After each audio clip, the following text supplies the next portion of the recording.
Hi, I'm Catherine Edwards, and I'm one of the Niswonger coaches. And welcome everyone. And I think we're in for a really good presentation from Aaron Wood. And please remember, if you need a certificate for in-service or professional development, you've got to stay till the end, and there'll be a link where you can get a certificate to show that you actually earned an hour's credit. And I think that Aaron will go over how he wants us to do Zoom, if he wants us to stay muted or what. And John's that got it? That's basically it, yeah. All right. Take it away, Aaron. Hey, y'all. I see some familiar faces popping up here from yesterday. I see some people we worked with. Yesterday was a real quick, speedy session of everything that had to do with Google. But today what we're going to do is we're going to slow down a little bit, and we're going to do a deep dive into docs and slides so that way we can kind of get more familiar with that. In the chat part, I did have that pre-survey questionnaire, but I've also, might pop it through there a second time, I've also sent you guys a direct link to the presentation if you want to copy one onto your Google Drive as well. I know that Mr. Payne and the Niswonger Foundation did a great job of making those available online, but sometimes for me it's just easier if I have a link to click, so that can get you right to the presentation. Please forgive me if I don't look right into the camera. I got multiple screens going on, dragging and dropping different stuff.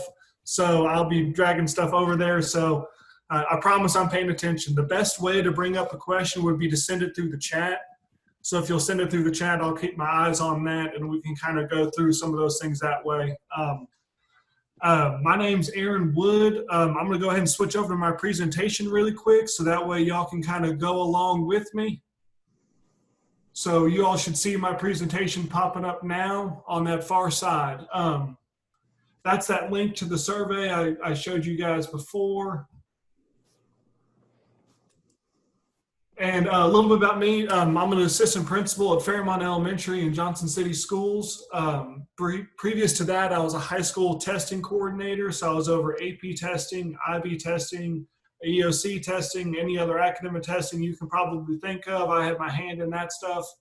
And previous to that, I was a biology and chemistry teacher as well. So I kind of have a unique perspective of seeing how these applications and how these different things apply from what I work with now, which is pre-K through 4, and then also my 9 through 12 experience. So I noticed in our pre-session questionnaire that of the 26 that responded, 9 of you are pre-K through 5th, and 18 or 6th through 8th, and I've got my lone high school person here. So we're going to go ahead. I'll make sure that a lot of the examples that I use and things that I talk about will be kind of geared to those types of situations. So with the Google form, you can collect this information really quickly. This is what you guys filled out for me, and this is what it looks like. I know this isn't a form session, but this just kind of tells you how quick you can get that information back from your students. So we've got a lot of different positions in here. We got some Niswonger coaches. We got ELA, social studies, first grade. So that's every subject usually.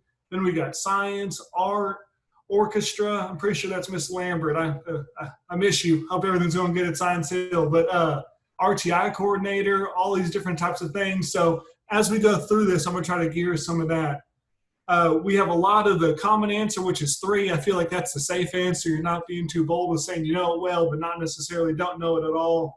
And then about 50-50 split of using it or not. So my goal for today is a lot of people use docs. I'm going to show you some different tips and tricks inside of there really slowly. But I'm going to try to emphasize what slides can do for you and how you can kind of manipulate those and work at those. So I'm going to bring this one back again.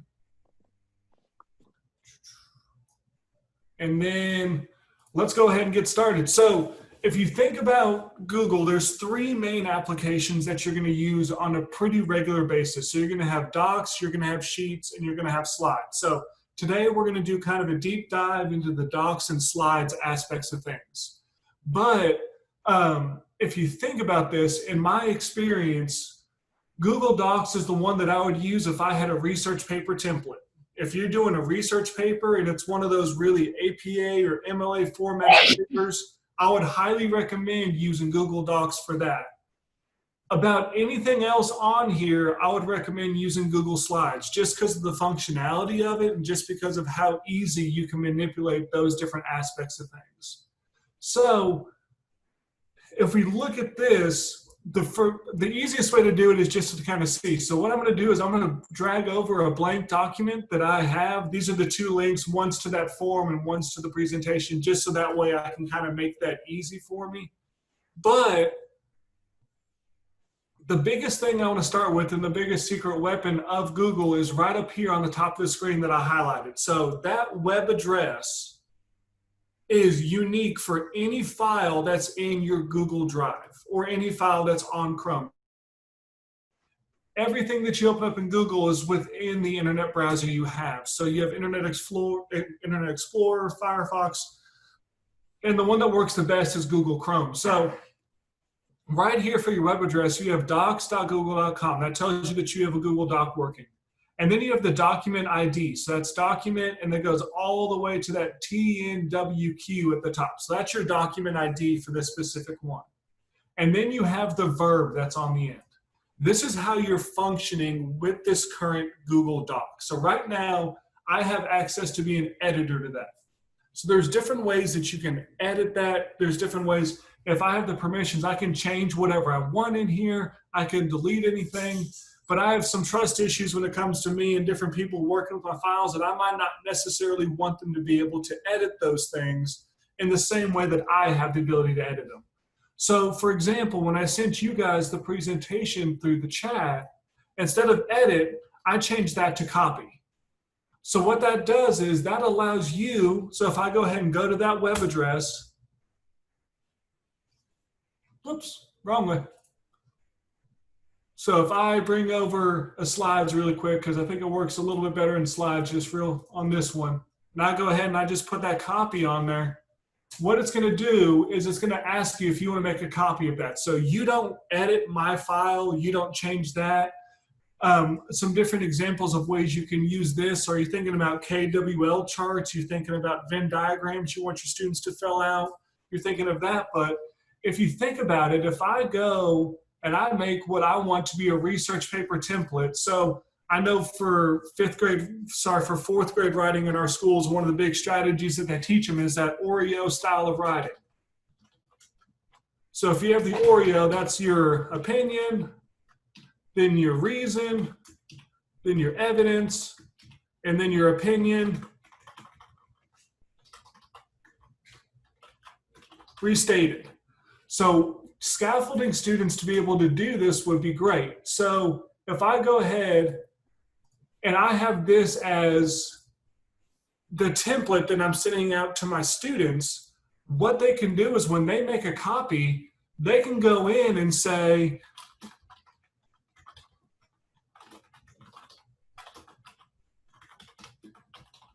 and they can type over, but they don't mess with my original one. So if I went ahead and I do it this way, so this is what theirs would look like, is once you make a copy of the document, they have this and I can change all of this stuff. I can delete off whatever I want. So I can change all these things. And if you notice, if I go back to my original document, nothing on there has changed the same that's on that edited one. So you can give your students a complete template of what you want it to look like. So you can have, you can go ahead and you can insert in a chart. So if I insert in a table and you want them to compare and contrast some stuff, you can have in there example 1, example 2, and so on and so forth. And as they go through, you can force them to make a copy of that, and then they can do their own version of it. So with that link, you have edit, you have copy. Another one is preview. So if I go to the preview for that, what that does is that lets them see the actual document, but not be able to edit anything. And they don't have to make a copy of it. So if you're embedding this into the Google, into the Google chat, or sorry, into the Google Doc or anything, that way they can see it. So is there a way to lock the template so they cannot change it if they don't make a copy? So it depends on what learning management system you have for that. If you have Canvas, I know that there's a way to do that. But ideally, with that, I'm going to look at that towards Google Slides. That one works a lot better with that. I'll show you that one here in just a little bit. But for Google Docs itself, not necessarily there's a workaround for it, but it really depends on where you're embedding that, what your learning management system is. So those are the big three verbs that we look at when it comes to those links. You can do present for slides. You can't do that for docs, but we'll look at that in just a second. So if I go ahead and minimize this, in the actual presentation, I give you guys the steps and all the information that it would take. So if you don't remember exactly what I said or those things, you don't want to go back and watch the whole video, you have all the steps there. So one of the big ones that I think is really underutilized is voice typing. So if we look at voice typing, what that is that example, if you go underneath tools, so where your normal file bar is, tools, and you can click on voice typing. So in voice typing, anything that is in Google Translate is a language that it can pick up. So right now it's set as English. So imagine that you are going ahead and you're giving a lecture, or you're having a phone call, or for your special ed teachers, you're having a meeting for an IEP meeting, and you don't necessarily want to write down every single thing that's going on and you want to take some notes.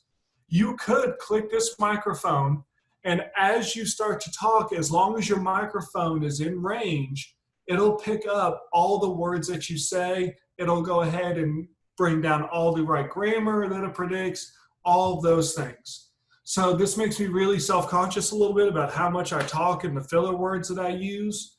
But one of the things I feel like it could be a great use for is if you have a student who's reading books at one of your stations, if you're doing a station rotation, if you had them read that into the computer and then read that back, you could say, is this what you saw in the book? Are these the same things that you said? Are you picking up on this the same way?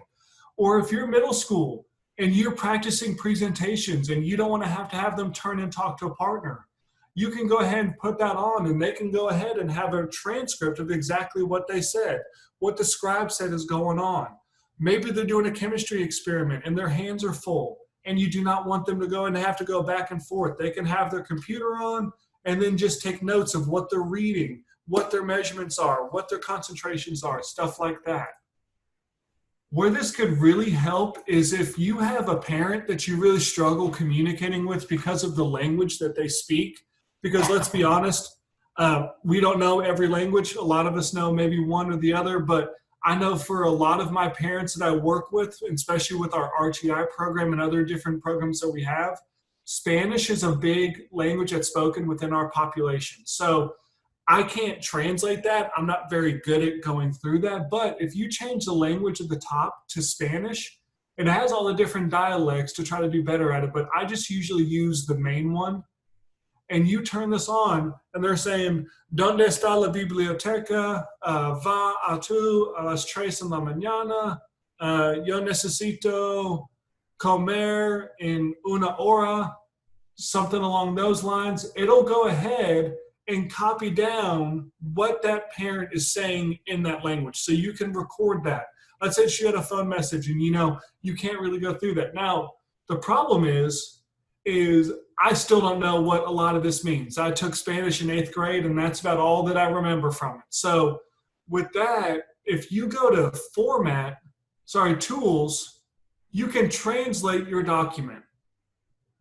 So I'm going to translate this, and it's in Spanish, so I want to translate it into English.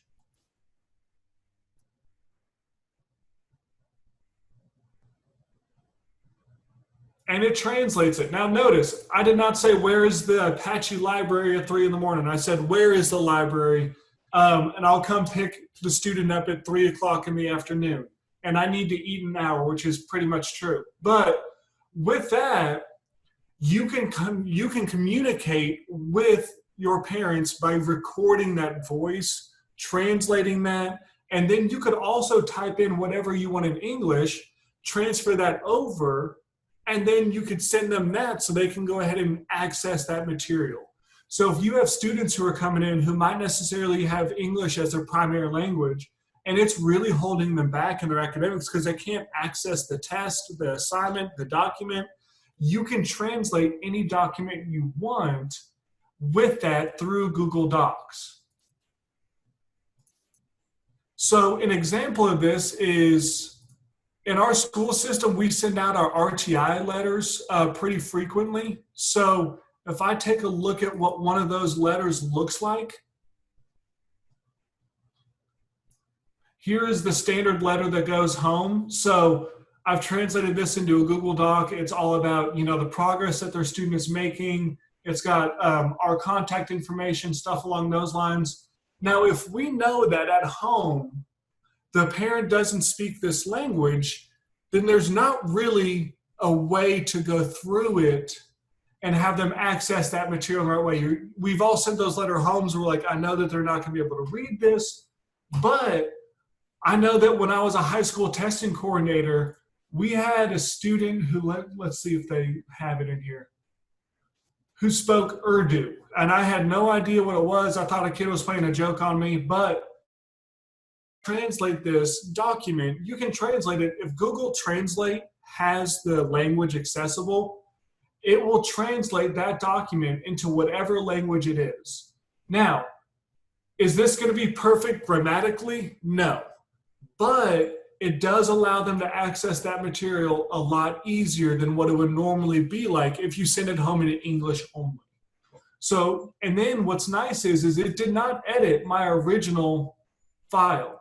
If I look at that, it has translated copy. So I could go ahead and change that file name to Urdu, so that way we know the different ones you have. You can translate any doc, any sheet, any stuff like that into whatever language you need it to be translated into so your students can access it. Now, these are images at the top, so you can't translate those images, but you can get everything else that's inside of the actual file that's typed in there.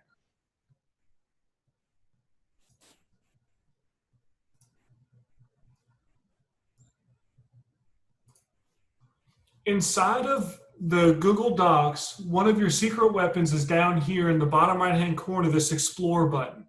So if I click this Explore button, what this does is this is the same as opening up a Google search within your document. So middle school and high school, some of our students don't necessarily do the best with the freedom of being able to open up multiple tabs on their devices, where there's apps out there that limit that.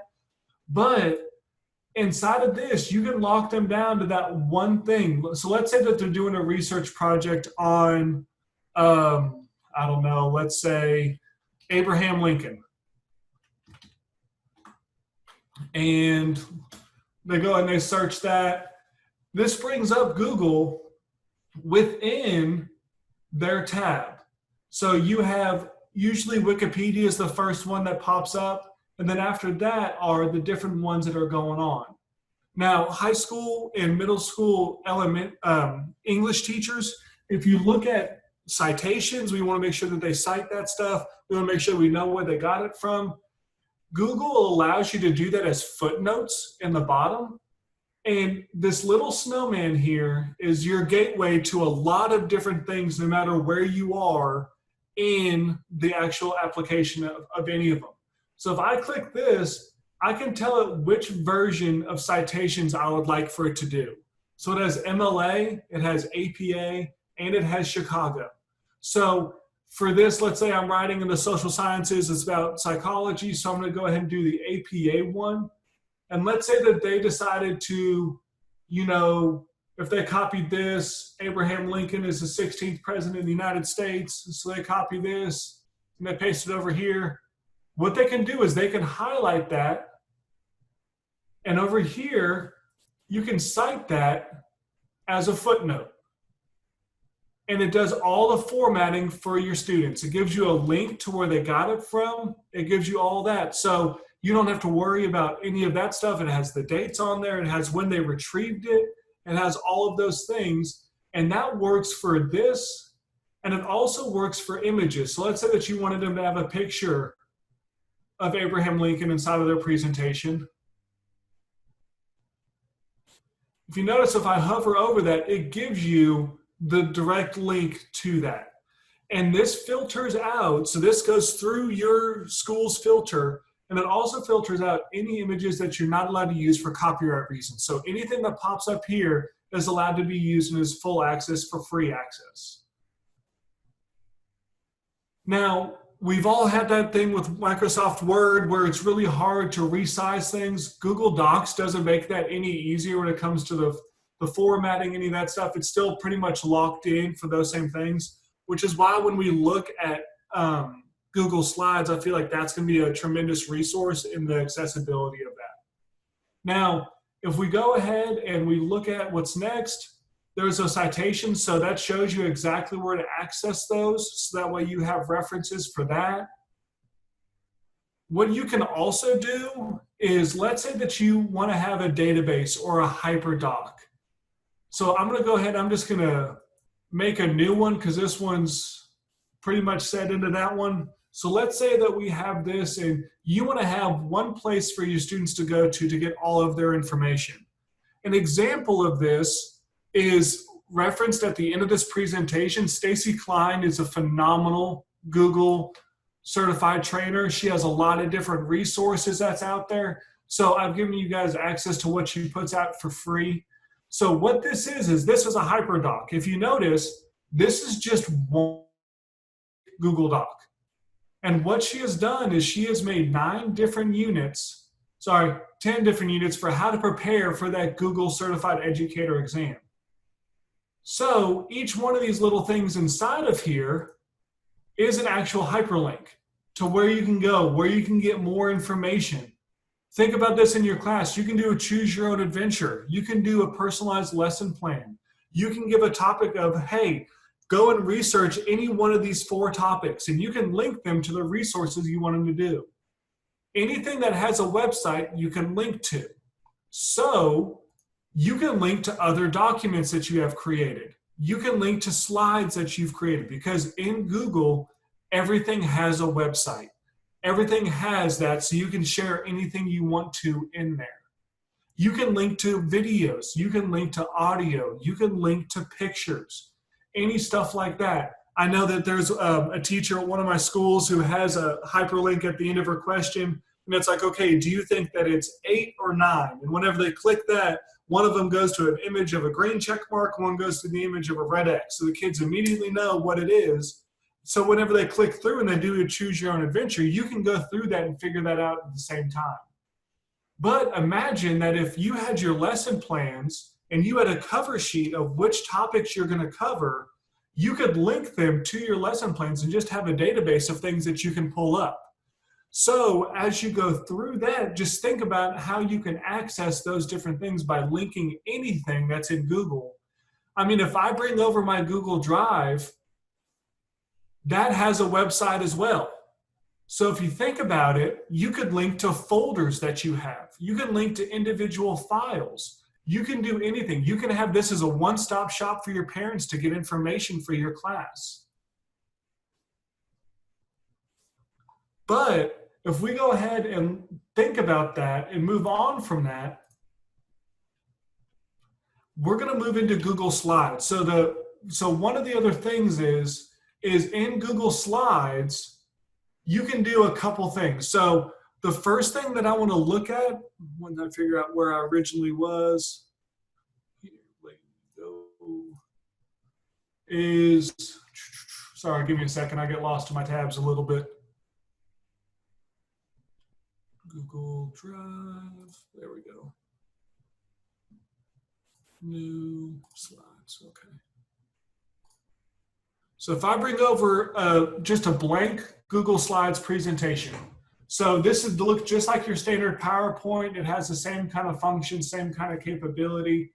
One of the things that you have the ability to do is under this file. So I'm going to start in File and just work my way across the tabs to show you guys the different tools that are in there and different access for things. So under File, if you scroll down to the bottom, there's Page Setup.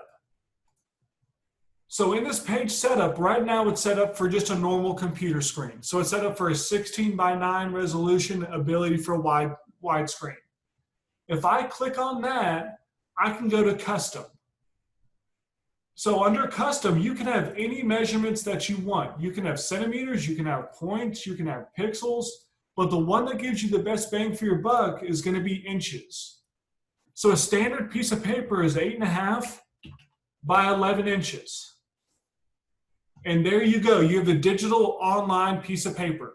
So if you think about vision boards, you think about book reports, you think about exploratory studies. You think about, I know that our teachers were going to use this for our science fair this spring. They're going to have one of these set up so the students can print out an 11 by 17 poster for what their science project was going to be. You can go in and edit all of this stuff. Now, earlier we had a question about templates. So what I'm going to do is I'm going to kind of shift gears a little bit. I'm going to come back to this size thing in a second. So if I go to templates, one of the things is, if I go ahead and I open this up, imagine if you had the power to share to your students a KWL chart that you would like for them to use, but you don't want them to be able to edit it. So, that one's not working right, so I'm going to go back here and do this one instead. So what I'm going to do is if you right-click, you can do change background. You can do color, but the thing that's going to give you access is going to be this choose image here in the middle.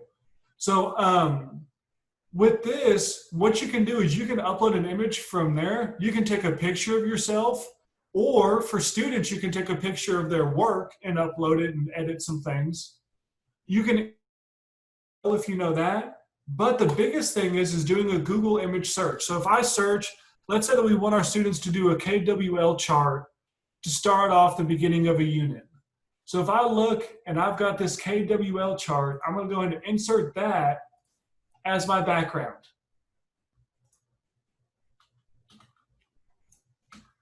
Now, if you notice with the background, they can't click or edit anything. So what you can do is if you add in text boxes where you want the students to be able to type in their answers,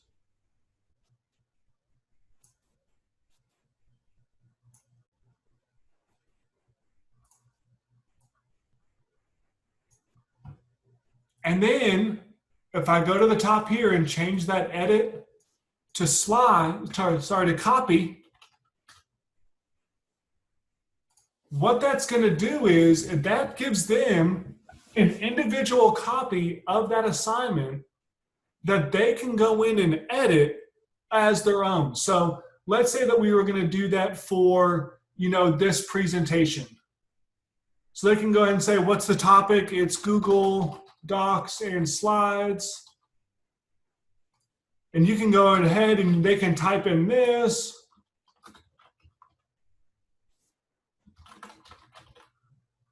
And they can edit all of this that they want, and they can either share it back to you, or most learning management systems lets them submit that as an assignment. So they can share that back to you. But if you notice, if I go ahead and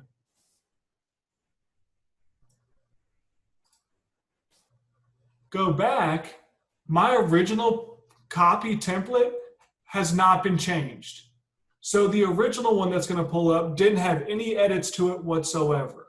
So they'll get their own version of it that they can create based off what your template is. And if you put it in the background, no one else can edit that background. Now, of course, they can change their own background because some students know how to do that. But if you think about giving them a quick copy that they can edit their own, you can do it that way. So you could put music scores in the background. You could put a canvas on there. You can put anything you want in order to show that. What I used this a lot for was Venn diagrams. So I sent out just a blank Venn diagram template, and I had the students, every time they needed one, they just clicked that and they copied it and they got their own that they could submit back to me. But you can edit that. So the earlier question about how, so they can not change it if they don't make a copy, you could do it this way as well. So you could present one of these up on the board. They can write on it, any stuff like that at the same time. But what you can also do, so I'm going to go ahead and change that background and go back to that white color. So we're back to square one with how we're starting. is you can customize the size and all that kind of stuff. But what you can also do, so there's your steps, is think about it this way. If this is 8.5 by 11, you can have the students create a book. So you can share this out. So you can add on multiple different slides, and you can say that this one's, I'm just looking on my screen. So Brenda's there. We got Pamela's on here.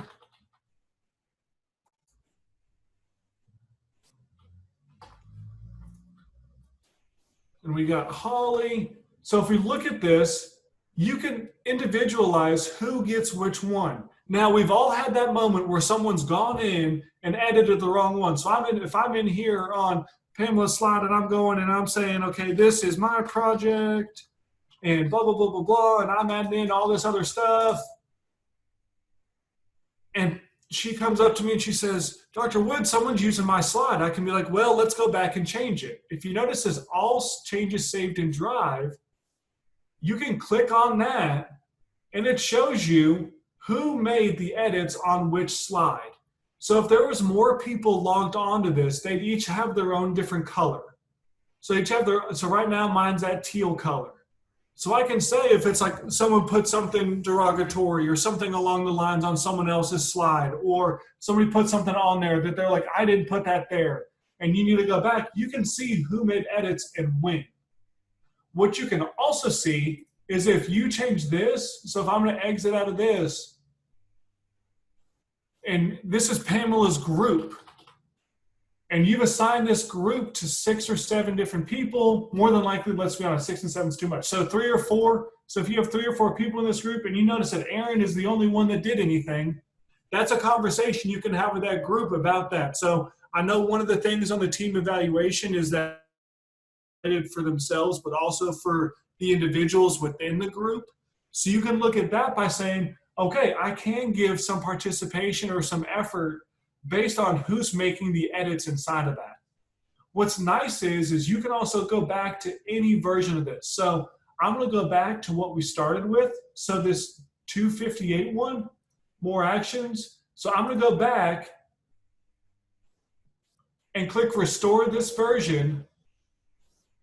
And this is what our presentation looked like at the very, very start of that. So you can do all of those different things just based off that link right there, that changes saved in top.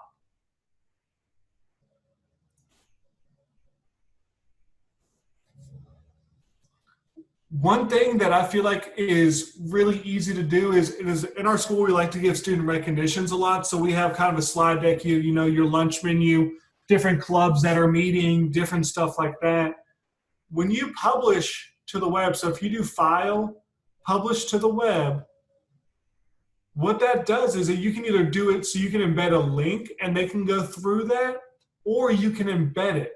So if you embed this, you can put this on like a TV, you can put on any stuff like that, and you can change how often the slides advance. So every 30 seconds, every minute, every 5 seconds, anything like that. You can choose when to start the slideshow. You can choose if you want it to loop or not. So I know one thing that we're looking at doing is doing our school announcements this way. And typically what happens is historically this has been, you send an email to the secretary or you call the secretary like, hey, I've got this going on, can you add it to it? Imagine if you had one slide deck for your whole school. Any teacher can access it and they can add in, you know, like let's say that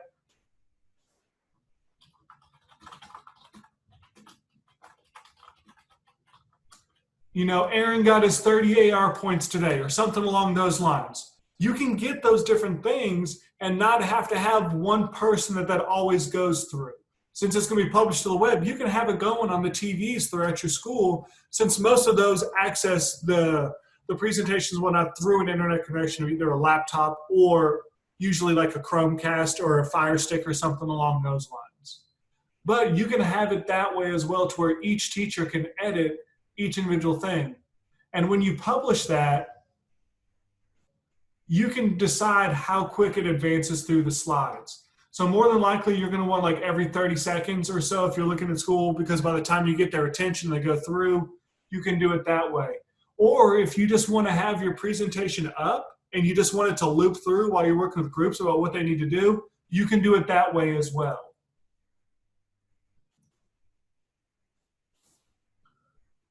If you want to add audio, so you cannot add audio to a Google Doc. There's no way to input that audio into Google Docs. So if you want to add audio, Slides is going to be your only option.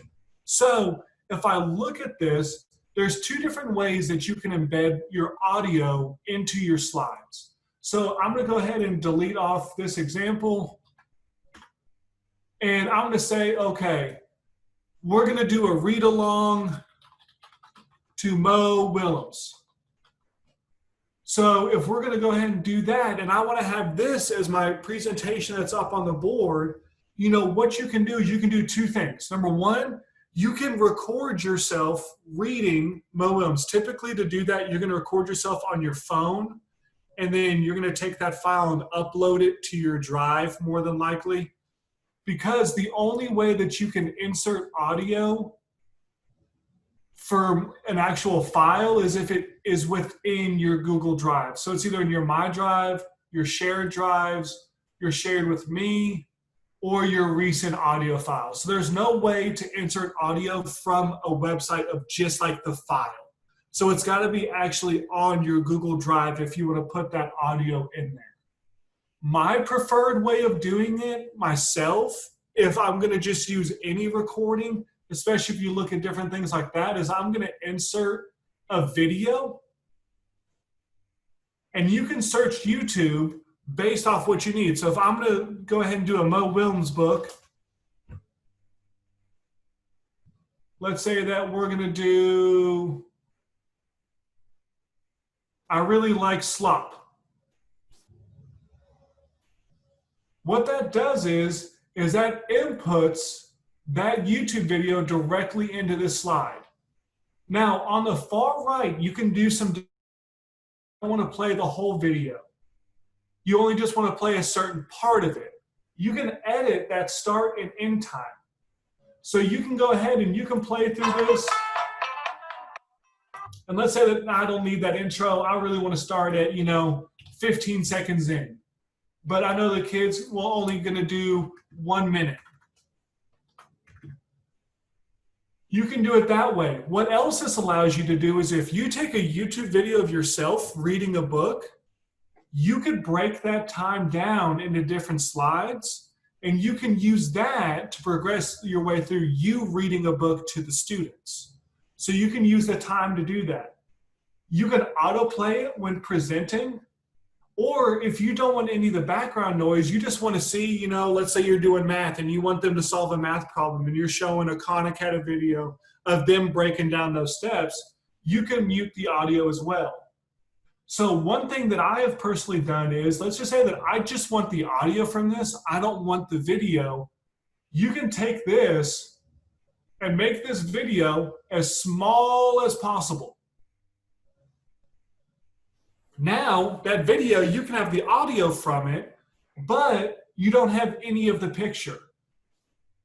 So if I go ahead and I do autoplay when presenting, in this first slide, it goes ahead and it starts reading. Special dish. It's based on a new Elephant and Piggy book called I Really Like Slop. As soon as that slide gets approached to. So that way you can see that. And it's so small that some of I know our little kids, especially pre-K and whatnot, aren't going to get distracted by the fact that there's a video on the screen. You can change the size and rotations. There's also the squares in the corner that you can do that with as well. You can go ahead and change the position of that. So you can go from top left to center, all those different types of things if you're all about that. And you can add a drop shadow if the video is maybe a little bit hard to see as well. So when it comes to inputting audio, that's my preferred way of inputting audio, simply because there's a lot more access to it than just having a blank file. So if I just went ahead and I just inserted an audio file from my drive, I think that these are just these are different things we have going on. You need to start playing it on a click or automatically, and you can change the volume. but you can't choose out just a time of it. You play the whole thing or you play nothing. So there's no way to just change the editing time of that as well. So you can do the position, you can recolor it, all that kind of stuff, because what you get is you get this little bar at the bottom here, and you can change through the different signs part there, but you can't change like when it starts or any stuff like that.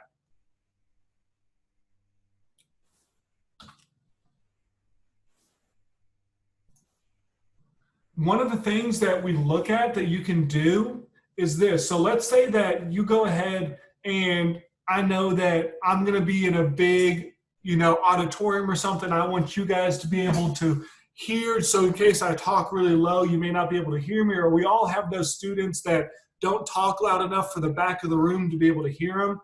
If you notice on my screen for the presenter tools, I have closed captions. So if I click on closed captions, what that does is whoever's the closest to the microphone, it starts to show those closed captions on the screen so that people can access those. So let's say that you don't want students to hear your voice while you're going through this. You could read a book and actually have the words pop up on the bottom so that the fluency for the students is there, but they don't see your voice, they don't see your face as you read it. Because I know through this era of Zoom, we've all been caught when that Zoom camera comes on and you're not necessarily ready for it. We don't necessarily want to share that with our students. So you can add on those closed captions on there. You can also, on that, through Zoom, you don't necessarily have to do this because there is a chat function, but you can open it up for question and answers. So if you notice, whenever I click that question and answers, what's going to happen is on the top of your screens, once I click this start new set of questions, it gives you a website that you can click on to ask questions. So let's say that you're in a big room, or let's say you have something going on and you want to go ahead and have them be able to answer questions or ask questions while you go through that. This can pop up as they go through. So I know some of our teachers use this when they go through. If they're on a one-to-one Chromebook, at the very end, they can see how the students are doing, and they can see what question I have. So if you have your shy to speak out as much, they can ask a question through this medium instead of going through and having to raise their hand and bring attention on themselves. So you can ask questions in that way as well. What this also gives is an advantage for the presenter. It shows you what the previous slide is and what the next slide is. So you can click on those, so that way you can kind of see what's going on and advance it that way if you don't have a clicker. So I'm going to go ahead and turn that off because we don't necessarily need that with Zoom because we have the chat function that's in there already. But I'm going to bring back up my presentation, and on the bottom here are those speaker notes. Now, I'm not one that really uses speaker notes a lot. It's not one of the things that I do. I'm one of those who writes a script and then I just go off of it anyways. So inside the speaker notes in tools, you can voice type speaker notes. So what you can do is, let's say that you have students who they're supposed to describe what they heard in the video. So this Mo Williams video was about a book called I Really Like Slop. I really like the images of it. I think that it's going to end like this. And I think that the pig is going to make a very delicious meal. You can have the kids do your questions that way. Now this is editable text. So now you can copy and paste this. So you can take this and copy and paste it into the actual slide if you have students who are really slow typers, or if you have students like some of our younger students who might not necessarily be as quick on typing as they possibly can be. Or what you can do is you can go ahead and if I open up just a blank Google Doc again,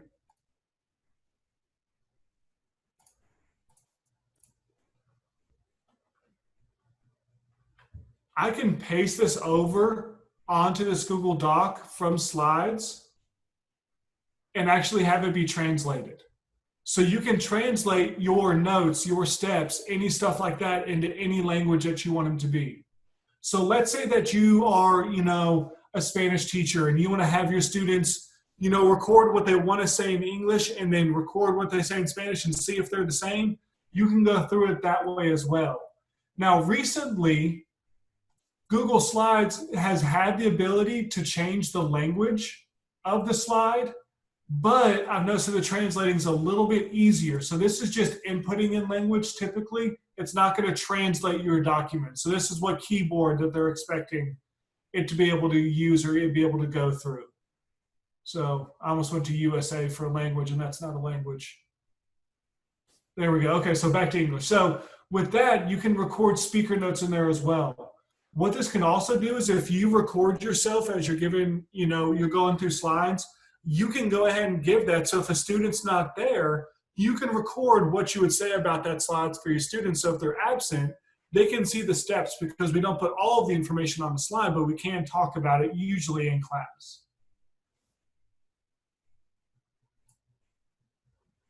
What this can also do is if you want to kind of create your own clip art because you're one of those people that likes to have all of your fancy clip art, what you can also do, whoops, I minimized the wrong one. So you can go ahead and let's say that I want to create a new slide. This background, you can make the background transparent. So if you add in clip art, you can kind of create your own one. So if I click that Explore button, and let's say that I want Apple clip art.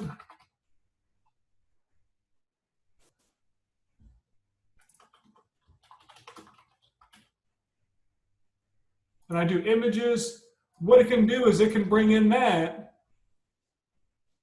And now you have an image that has a transparent background already built into it.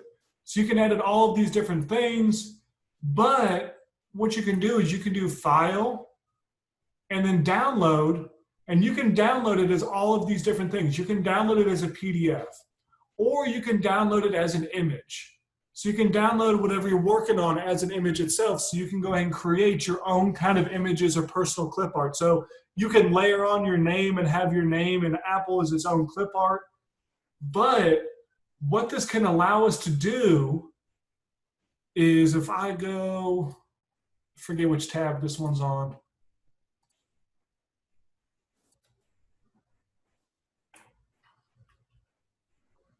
And sorry, give me a second, I lost myself. So what you can do is you can create templates. What you want your students to do. So let's say that, we wanted our students to go ahead and I'm going to go to this template examples one.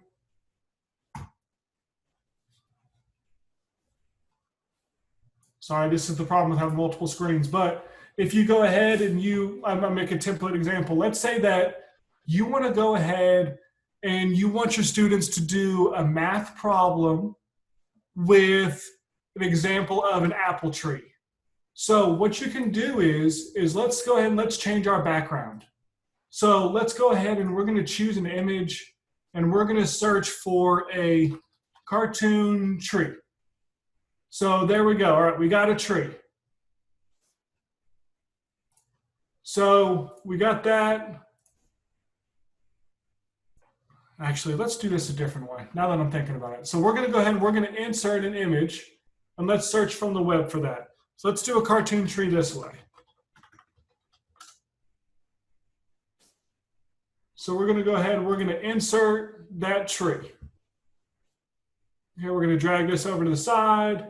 Let's say that we want them to tell us what number they want it to be by putting it in a basket.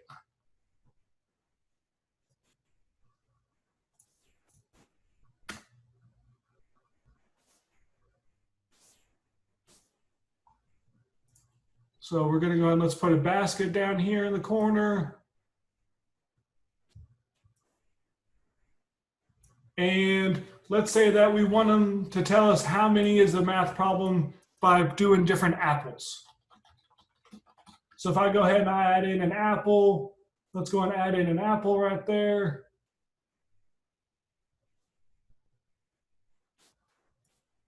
Let's say that I want 5 of them. So we're going to resize all of these so they're smaller.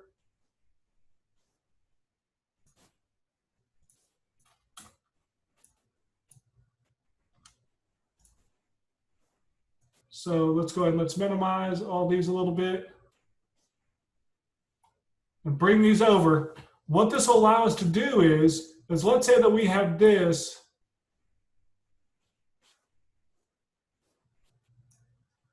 And we want this to be the background that students have whenever they're doing a math equation. So if we go ahead, we can download this as an image. Okay, so I just went ahead and saved it as an image. You see in the bottom corner there. If we make a new slide, change the background, choose an image, we're going to do it from uploading from our computer because that's where we just downloaded it. And do a browse. And let's go to downloads.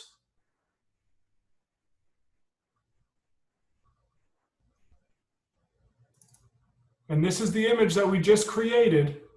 And click done. Notice that this is the background now and I can't edit any of this. So what you could do is now you have this as a template that they can use. Now, the one thing that I did wrong that I would have liked to have changed is not added the apples in yet and add those in the next step so you could drag and drop those if you have a smart board or something along those lines. But any image that you create, you can make the background. So you can go and add in a text box and be like, I think there are 7 apples and stuff along those lines. And then you can say which one's the right answer, and the students can just drag that over to the basket, and they can't edit anything that's in the background.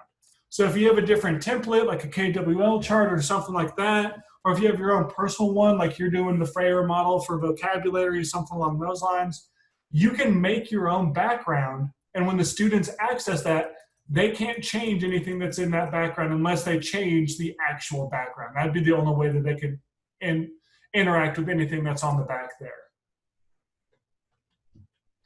So here's the steps for how to do that, of the exact steps for breaking down. What are you trying to assess or do? So if you're doing a math problem, what do you want to do with that? One thing that a lot of people don't know that you can do is, let's say that I have this 1 apple, and I wanted to go ahead and I wanted to have numbers inside of it. So I'm going to make a text box. Let's say I want one of the answers to be 15. So let's change the color of that to white so it's easier to see in the middle. If I click that and I hold Shift on your keyboard and click the apple, that selects both of them. So now you have the 15 and the apple both clicked. If you go to Arrange, the bottom here you have Group. If you have multiple things selected and you click that group, what that does is that connects these two together. So if I move one, I'm moving the other automatically. If I resize one, the other one's going with it in the same exact way. So imagine if you had like 15, and here, let's say you wanted another one that had 14, and so on and so forth. The students could drag down whichever answer you want. If you want to have multiple problems you go through, but one example that's up on the board behind you while you're giving a presentation for a smart board or for something like that. Or if you're doing an assessment and you're seeing them work on their devices, you can see visually with these apples a lot easier than you can necessarily the numbers as you're walking around the room. So you can do multiple assessments as you walk around the room at the same time. So for me, that's the big things that I wanted to kind of go through when it comes to docs and slides. And I wanted to kind of see if there's any other questions that we might have had, any other examples. But I know that at the end, I'm not sure if me or Miss Edwards is going to be the one to share out that link. But I do appreciate you guys for your hour you've held on with me. I know that it's been a quick hour. I know it's been a fast hour. But at the same time, I'm glad that we have those recordings. You guys have access to all of those different slides. You have access to all those different things. So that way, whenever you guys go through the stuff on your own, I would just try one of these things and see if it works. But the big question you should ask yourself is, what are you using this to do? What are you using this to impact your classroom as? And what you should use it as is to extend your classroom, extend your wall, and extend the reach of your students. They could see different things. But I'm going to hang on here. I'm more than welcome to answer any individual questions. I know that we have a lot of people on this chat today, so I definitely don't want to hold all 37 of you back from an individual question, but I'm welcome to answer anything at this time. You can either send it through the chat, or you can also go ahead and unmute yourself and ask the question that way as well. But I'm going to stop sharing my screen so that way you guys don't have to look at that same slide again. And Mr. Payne has sent the link for the registration and for the certificates and evaluation as well. Let me know what I can do better. Let me know what I can do next time, or if there's anything that wouldn't be good on there. So that way we can work through that together. But I'm here for any questions that you all have at this point. Are there any questions out there? Or again, feel free to use your chat. Aaron, you make me miss the classroom and all the things that I could do. Well, I like to think of our classroom as now teachers. So those are the students that we have to work with. So if I can convince them, I can get a lot more students to get on there as well. Oh, I've been playing around this summer a little bit with Bitmojis, you know, and so that's been a lot of fun. But those are always fun. It's always really hard to determine what you're going to wear in those, I've noticed. It's the one time I can really change the furniture around. Folks, don't forget to go to the evaluation link in chat, and that's where you'll be able to give Aaron some feedback. You've got chat for questions, and if you need in-service credit time, that's where you're going to find it. And we hope that you'll go to the VSI website and look at more of the opportunities. There's just some awesome learning going on. If you can, and you know, we don't even have to travel. You could just turn on your computer and really, really get excited about what's coming up in a few weeks called school, we hope. So, John, Bethany, Aaron, y'all want to add anything?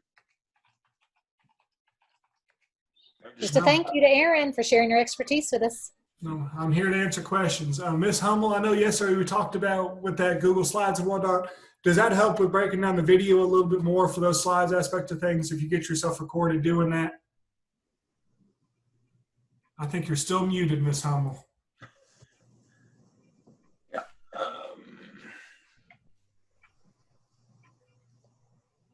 Trying to find her. Ms. Hummel, you're still muted. Sorry, whenever I start losing, going from slide to slide, I kind of lose myself here. Yes, I did find the one that you were showing me, and I really appreciate that. Thank you very much. Okay. I really like the fact you shared that Stacy Klein site. I had heard of her and had forgotten about it. That's going to be a great site to share with the teachers I work with.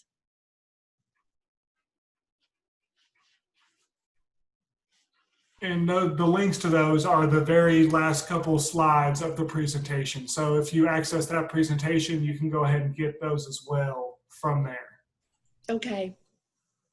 All right. Well, thank you very much.